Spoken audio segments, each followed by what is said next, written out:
போட்டித் தேர்விற்காக தயாராகி கொண்டிருக்கும் என் அன்பு மாணவ மாணவிகளுக்கு வணக்கம். இந்த வீடியோல என்ன பார்க்க போறோம்னா டெய்லி 5 சம்ஸ், அதாவது தினம் 5 கணிதம்ல 64வது வீடியோ பார்க்க போறோம். இது வரைக்கும் 64 வீடியோஸ் போட்டிருக்கோம். 1ல இருந்து 64 வரைக்கும் பார்த்தவங்க 64 ஃபயர் அப்படின்றது மட்டும் கமெண்ட்ல சொல்லிருங்க. வாங்க டைரக்டா வீடியோக்குள்ள போயிடலாம். நமக்கான ஃபர்ஸ்ட் கொஸ்டின் பாத்தீங்கன்னா கூட்டு வட்டிக்கும் தனி வட்டிக்கும் இடையே உள்ள வித்தியாசம்ல இருந்து கொண்டு வந்திருக்கோம். என்ன கொடுத்திருக்காங்க பாருங்க. அசல் ரூபாய் 5000க்கு 2 ஆண்டுகளுக்கான வட்டி வீதம் 4% எனில் தனி வட்டிக்கும் கூட்டு வட்டிக்கும் இடையே உள்ள வித்தியாசத்தை காண்கன்னு சொல்லியிருக்காங்க. ரொம்பவே சிம்பிள். நமக்கு இந்த மாதிரி N2 years கொடுத்துட்டாங்கன்னா டிஃபரன்ஸ் எப்படி கண்டுபிடிக்கணும்? கொடுத்துருக்க அசல் எழுதிருங்க. அசல் எவ்வளோ? 5000 ரூபாய் எழுதியிருக்காங்க. N வந்து நமக்கு 2 yearsங்களா. ஸோ ரேட் ஆஃப் இன்ட்ரெஸ்ட் வட்டி வீதத்தை வந்து 2 டைம் மல்டிப்ளை பண்ணிக்கோங்க. So 4 × 4. N2 years எதுக்குனால 100ஆல 2 time divide பண்ணிருங்க. 100 × 100ஆல டிவைட் பண்ணோம்னா நமக்கு கூட்டு வட்டிக்கும் தனி வட்டிக்கும் இடையே உள்ள வித்தியாசம் 2 வருஷம் என்னன்னு தெரிஞ்சிருங்க. ரொம்ப சிம்பிள். 2 0க்கு 2 0 அடிச்சிடுறேன். 1 50 50, 2 × 50 100, 1 2 2, 2 × 2 4. அப்ப 4 × 2 8 ரூபாய் என்பது தாங்க 2 வருஷத்துக்கான கூட்டு வட்டிக்கும் தனி வட்டிக்கும் இடையே உள்ள வித்தியாசமா இருக்கும். ரொம்பவே சிம்பிளான சம் தான். ஓகேங்களா? இப்பதான் நம்ம சேனலை ஃபர்ஸ்ட் டைம் பார்த்துக்கிட்டு இருக்கீங்கன்னா நம்மளோட சேனலை வந்து சப்ஸ்கிரைப் பண்ணிட்டு பெல் பட்டனை கிளிக் பண்ணி விட்டுருங்க. அதே மாதிரி மேக்ஸ் வித் MMK டெலிகிராம் பேஜ்ல ஜாயின் பண்ணிக்கோங்க. தினம் 5 கணிதம் டெலிகிராம் பேஜ்ல ஜாயின் பண்ணிக்கோங்க. இந்த வீடியோ பிடிச்சிருந்துச்சுன்னா லைக் பண்ணிட்டு கமெண்ட்ல பாத்தீங்கன்னா பிளாக் கலர் ஹார்ட்டை மட்டும் தட்டி விட்டுருங்க. நமக்கான இரண்டாவது சம் பார்த்துருங்களா? நமக்கான செகண்ட் சம் பாத்தீங்கன்னா 2 டைமென்ஷன் அளவியல் 2Dல இருந்து முக்கோணம் அப்படின்ற டாபிக்ல இருந்து கொண்டு வந்திருக்கோம். ட்ரையாங்கிள் அப்படின்ற டாபிக்ல இருந்து கொண்டு வந்திருக்கோம்.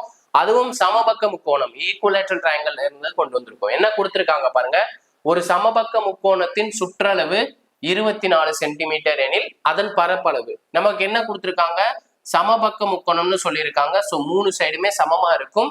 நான் 3 பக்கத்தையுமே ஏன்னு எடுத்துக்கிறேன். ஓகேங்களா? ஏன்னு எடுத்துக்கிறேன். சுற்றளவு கொடுத்திருக்காங்க. இந்த சமபக்க முக்கோணத்தோட சுற்றளவு கொடுத்திருக்காங்க. அப்ப இந்த ஷேப்பை சுத்தி வர்றதுக்கு எவ்வளவு டிஸ்டன்ஸ் ஆகும் அப்படின்றத கால்குலேட் பண்ண போறோம். இங்க இருந்து இந்த கார்னர் வர்றதுக்கு எவ்வளவு டிஸ்டன்ஸ் வந்திருப்பாங்க? ஏன்ற டிஸ்டன்ஸ் வந்திருப்பாங்க. பிளஸ் இந்த கார்னர்ல இருந்து ரைட் சைட் கார்னர் போறதுக்கு எவ்வளவு டிஸ்டன்ஸ் வந்திருப்பாங்க? சேம் ஏன்ற டிஸ்டன்ஸ் வந்திருப்பாங்க. சேம் ரைட் சைட் கார்னர்ல இருந்து டாப் கார்னர் வரைக்கும் எவ்வளவு டிஸ்டன்ஸ் வந்திருப்பாங்க? ஏன்ற டிஸ்டன்ஸ் வந்திருப்பாங்க. அப்ப இந்த ஷேப்பையே நம்ம வந்து சுத்தி வந்துட்டோம். கரெக்டுங்களா? அந்த ஷேப்பை ஸ்டார்ட்ல இருந்து சுத்தி அதே இடத்துல முடிச்சிருக்கோம். அப்ப எவ்வளவு டிஸ்டன்ஸ் சுத்தி வந்திருப்பாங்க? A + A + A 3A. இந்த 3A ஓட வேல்யூ தான் என்ன கொடுத்திருக்காங்க? நமக்கு 24 அப்படின்றத கொடுத்திருக்காங்க. ஓகேங்களா? முக்கோணத்தோட சமபக்க முக்கோணத்தோட சுற்றளவு பெரிமீட்டர்ங்கிறது 3A, அதோட வேல்யூ தான் 24ன்னு கொடுத்திருக்காங்க. இதுல இருந்து நான் A ஓட வேல்யூ, சைடோட வேல்யூ, பக்கத்தோட வேல்யூ என்னன்றதை கண்டுபிடிக்கிறேன். ஸோ 3ஆல் அடிக்கிறேன். 1 3 3, 8 × 3 24. அப்ப A ஓட வேல்யூ 8 சென்டிமீட்டர். சமபக்க முக்கோணத்தின் பக்க அளவு 8 சென்டிமீட்டர் கண்டுபிடிச்சாச்சு. நமக்கு என்ன கேட்டிருக்காங்க? பரப்பளவு. சமபக்க முக்கோணத்தோட பரப்பளவுக்கான ஃபார்முலா பாத்தீங்கன்னா √3A² / 4 அப்படின்றத நமக்கான பரப்பளவு ஏரியாக்கான ஃபார்முலா. இப்ப ஏக்கு பதில் நம்ம 8 சென்டிமீட்டர் கண்டுபிடிச்சிருக்கோம். A ஸ்கொயர் பண்ணோம்னா என்ன கிடைக்கும்? 64 கிடைக்கும். அப்ப எப்படி மாறிடும்? 64 √3 / 4. 64 நம்மளால 4ஆல கட் பண்ண முடியும். ஸோ நான் 4ஆல கட் பண்றேன்.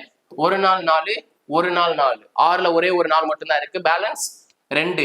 6 × 4 24. அப்ப √3ங்கிறது அப்படியே வந்திருக்கு. நமக்கு நம்பர் வந்து 16 மாறி இருக்கு. அப்ப 16 √3ங்கிறது இந்த கொஸ்டினோட ஏரியா. நம்ம சென்டிமீட்டர்ல வச்சிருக்கனால ஏரியாவோட யூனிட் சென்டிமீட்டர் ஸ்கொயர்டா இருக்கும். எந்த ஆப்ஷன்ல இருக்கு பாருங்க? ஆப்ஷன் A 16 √3 சென்டிமீட்டர் ஸ்கொயர் என்பதுதான் இந்த கொஸ்டினுக்கான ஆன்சர். ஓகேங்களா? நல்ல கான்செப்ட் புரிஞ்சுங்களா? ரொம்பவே சிம்பிள் தான். நமக்கான தேர்ட் சம் போயிருவோங்களா? நமக்கான தேர்ட் சம் பாத்தீங்கன்னா 3 டைமென்ஷன்ல இருந்து கொண்டு வந்திருக்கோம். 3 டைமென்ஷனா அளவியல் 3Dல ஸ்பியர் அப்படின்ற டாபிக்ல இருந்து கொண்டு வந்திருக்கோம். என்ன சொல்லியிருக்காங்க? ஸ்பியர் எப்படி சார் இருக்குன்னா எக்ஸாக்டா ஒரு ஃபுட்பால் ஞாபகம் வச்சுக்கோங்க. ஃபுட்பால் தான் நமக்கு எக்ஸாக்ட் ஸ்பியர். கரெக்டுங்களா? இதுல என்ன கேட்டிருக்காங்க? ஒரு கோளத்தில் எத்தனை பெரு வட்டங்கள், அதாவது எவ்வளவு கிரேட்டஸ்ட் சர்க்கிள் இருக்கும் அப்படின்னு கேட்டிருக்காங்க. லார்ஜஸ்ட் சர்க்கிள் வந்து எவ்வளவு இருக்குன்னு கேட்டிருக்காங்க. ஒரு சர்க்கிளை வந்து நம்ம எப்படி வேணாலும் பிரிக்கலாம். கரெக்டுங்களா? நம்ம இந்த சைட்ல கட் பண்ணாலும் சேம் சர்க்கிள் தான், சேம் சைஸ் ஆஃப் சர்க்கிள் தான் கிடைக்கும். இந்த சைட்ல கட் பண்ணாலும் சேம் சர்க்கிள் தான் கிடைக்கும். இந்த மாதிரி குட்டி குட்டியா சின்ன சின்ன சர்க்கிளா கிரியேட் பண்ணி பார்த்தோம்னா ஏகப்பட்ட சர்க்கிள் வந்து நம்மளால கிரியேட் பண்ண முடியுங்க ஸ்பியர்ல. அதனால இதுல infinite number of greatest circle இருக்குங்க. இதே உங்களுக்கு என்ன கொஸ்டின்னா அரைக்கோளத்தில் எத்தனை மீப்பெரு வட்டங்கள் உள்ளது? இதுவும் இப்ப ரீசெண்டா கேட்டிருக்காங்க. அரைக்கோளத்தில் எத்தனை மீப்பெரு வட்டங்கள் உள்ளதுன்ற கமெண்ட்ல சொல்லிட்டு போருங்க. How many greater circle can be a hemisphere? Hemisphere ஹேவ்னு கொஸ்டினை மாத்திருக்கீங்க. இந்த கொஸ்டினுக்கான ஆன்சர் என்ன வரும்ன்றத கமெண்ட்ல சொல்லிருங்க. சோ ஸ்பியர்ல கேட்டாங்கன்னா நமக்கு இன்ஃபைனிட் அப்படின்றத ஆன்சர். எண்ணிலடங்கா மீப்பெரு வட்டங்கள் வந்து இருக்கும் அப்படின்றத இந்த கொஸ்டினுக்கான ஆன்சர். ஓகேங்களா, ரொம்பவே சிம்பிள் தான். நமக்கான அடுத்த சம் பாத்துருங்களா? நமக்கான அடுத்த சம் பாத்தீங்கன்னா ஏஜஸ் அப்படின்ற டாபிக்ல இருந்து கொண்டு வந்திருக்கோம். என்ன கொடுத்திருக்காங்க? ஒருவரின் தற்போதைய வயது. அந்த ஒருவர் யாருன்னு தெரியாது, ஃபாதரா இருக்கலான்ட்டு நான் அசியூம் பண்ணிக்கிறேன். ஏன்னா 2 மகன்களோட வயதின் கூடுதலை போல் சொல்லியிருக்காங்க. ஒருவரின் தற்போதைய வயது, ஃபாதரோட தற்போதைய வயதுங்கிறது என்ன கொடுத்திருக்காங்க? அவரின் 2 மகன்களின் வயதை போல். அப்ப அவருக்கு வந்து 2 பசங்க இருக்காங்க. பசங்களை வந்து நான் எஸ்ன்னு எடுத்துக்கிறேன், சிங்கிள் எஸ்ன்னு எடுத்துக்கிறேன். மகன்களின் வயதை போல் எவ்வளவு மடங்குன்னு சொல்லியிருக்காங்க? 4 மடங்கு. அப்போ அப்பாவோட வயசுங்கிறது 2 பையனை போல எத்தனை மடங்குன்னு சொல்லியிருக்காங்க? 4 மடங்குன்னு சொல்லியிருக்காங்க. நான் 2 பையனுமே சேர்த்து எஸ்ன்னு எடுத்துட்டேன். சார் சிங்கிள் பையன் மட்டும் எடுத்திருக்கீங்களே அப்படின்னு கேட்டுறாதீங்க. 2 பையனையும் சேர்த்து தான் நான் எஸ்ன்னு எடுத்திருக்கேன். ஓகேங்களா, நெக்ஸ்ட் என்ன சொல்லியிருக்காங்க? 10 வருடங்களுக்கு பிறகு, அதாவது அப்பாவோட வயசு இப்போ ஒரு 40 வயசு இருக்கு, 10 வருஷத்துக்கு அப்புறம் என்னவா மாறும்? 50 மாறும். பையனோட வயசு இப்ப 20 இருக்கு, இந்த 10 வருஷம் கழிச்சு என்னவா மாறும்? 30 மாறும். அப்ப 2 பேத்துக்குமே வயசுங்கிறது கூடும். அப்ப அப்பாவுக்கு வந்து 10 வயசு கூடுது. அதே மாதிரி 2 பசங்க இருக்காங்க. ஸோ 2 பசங்களுக்குமே 10 வயசு கூடி இருக்கும். அதனாலதான் 2 நம்ம ஆட் பண்ணிருக்கோம். ஓகேங்களா, 2 மகன்கள்னு சொல்லியிருக்காங்க. அதனாலதான் 10 வயசு 2 பேத்துக்குமே கூடுது அப்படின்ற மாதிரி எடுத்திருக்கோம். அதாவது 10 வருடங்களுக்கு பிறகு அவரின் வயது, யாரு? ஒருவரின் வயதுன்னு இருக்கு பாத்தீங்களா, அதை நம்ம எஃப்னு எடுத்திருக்கோம். அந்த ஒருவரோட வயதுங்கிறது 2 மகன்களின் வயதுகளின் கூட்டுத்தொகையை போல் எத்தனை மடங்குன்னு சொல்லியிருக்காங்க? 2 மடங்கு அப்படின்னு சொல்லியிருக்காங்க. அவ்வளவுதான், எடுத்து எழுதிட்டாலே வேலை முடிஞ்சு. என்ன கேட்கறாங்க? அவரின் தற்போதைய வயது, அதாவது எஃபோட வேல்யூ என்ன அப்படின்றத கொஸ்டினை கேட்கறாங்க. நம்ம என்ன பண்ணிடலாம்? எஃப்க்கு பதிலா 4s இந்த இடத்துல சப்ஸ்டிட் பண்ணிடலாம். அப்போ 4s பிளஸ் 10 ஈக்குவல் டு, இது 2 ஆட் பண்ணும்போது 20 கிடைக்கும். ஸோ இந்த 2 அப்படியே மல்டிப்ளை பண்ணிடலாம். அப்போ 2 into s 2s plus 2 into 20 40 கிடைக்கும். இங்க இருக்க பிளஸ் 2s ஈக்குவல் டு இந்த சைடும், இங்க இருக்க பிளஸ் 10 ஈக்குவல் டு அந்த சைடு கொண்டு போயிடலாம். கொண்டு போனா நமக்கு என்ன கிடைக்கும்? 4s minus 2s equal to 40 minus 10 அப்படின்றது கிடைக்கும். கரெக்டுங்களா? 40 மைனஸ் 10 கிடைக்கும். 4sல இருந்து 2s மைனஸ் பண்ணா 2s கிடைக்கும். 40ல இருந்து 10 மைனஸ் பண்ணா 30 கிடைக்கும். கரெக்டுங்களா? 30 கிடைக்கும். இதுல இருந்து நான் எஸ் ஓட வேல்யூ, 2 மகன்களோட கூடுதல் வயது வந்து கண்டுபிடிக்கிறேன். அப்ப 2ஆல் அடிக்கும்போது 1 2 15 × 2 30. அப்போ சன்னோட வயசு வந்து 15ன்னு இதுல சப்ஸ்டிட் பண்ணும்போது, ஃபர்ஸ்ட் ஈக்குவேஷன்ல சப்ஸ்டிட் பண்ணும்போது அப்போட வயசுங்கிறது என்ன?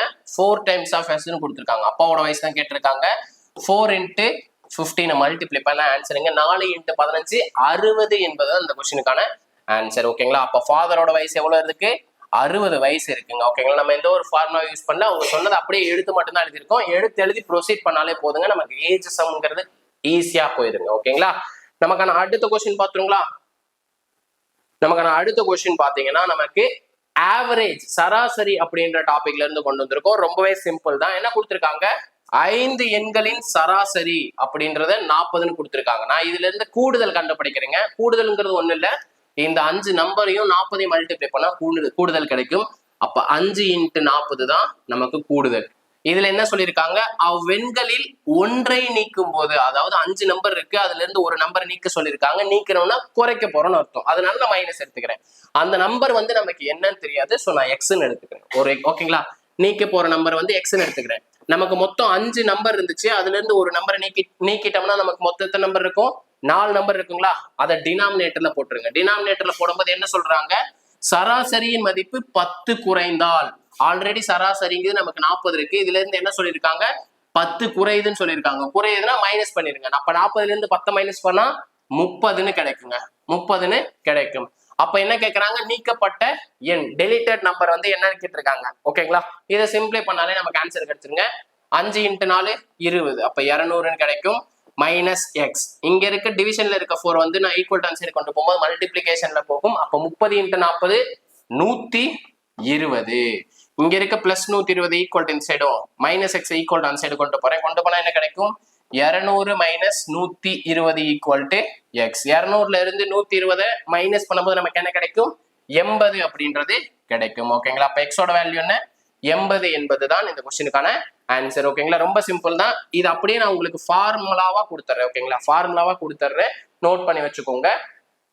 கூடுதல் சம்னு எழுதிக்கிறேன். இங்கிலீஷ்ல சம்ங்கிறது கூடுதல்னு சொல்லுவாங்க. கூடுதல்ங்கிறது ஒண்ணு இல்லை, நமக்கு ஆவரேஜ், நார்மலா ஆவரேஜுக்கான ஃபார்முலா என்ன? கூடுதல் பை நம்பர்ஸ், கூடுதல் பை எண்ணிக்கை. அப்ப ஆவரேஜையும் எண்களையும் மல்டிப்ளை பண்ணா சம், கூடுதல் கிடைக்கும். அதை தான் சொல்லியிருக்கோம். Minus excluded number or deleted number, நீக்கப்பட்ட எண், நீக்கப்பட்ட எண் எக்ஸ்க்ளூடட் நம்பர்னு சொல்லுவாங்க, இல்ல deleted number, deleted number. Divided by எவ்வளவு நம்பர்ஸ் இருக்கு அப்படின்றத போடணுங்க. அப்ப டோட்டல்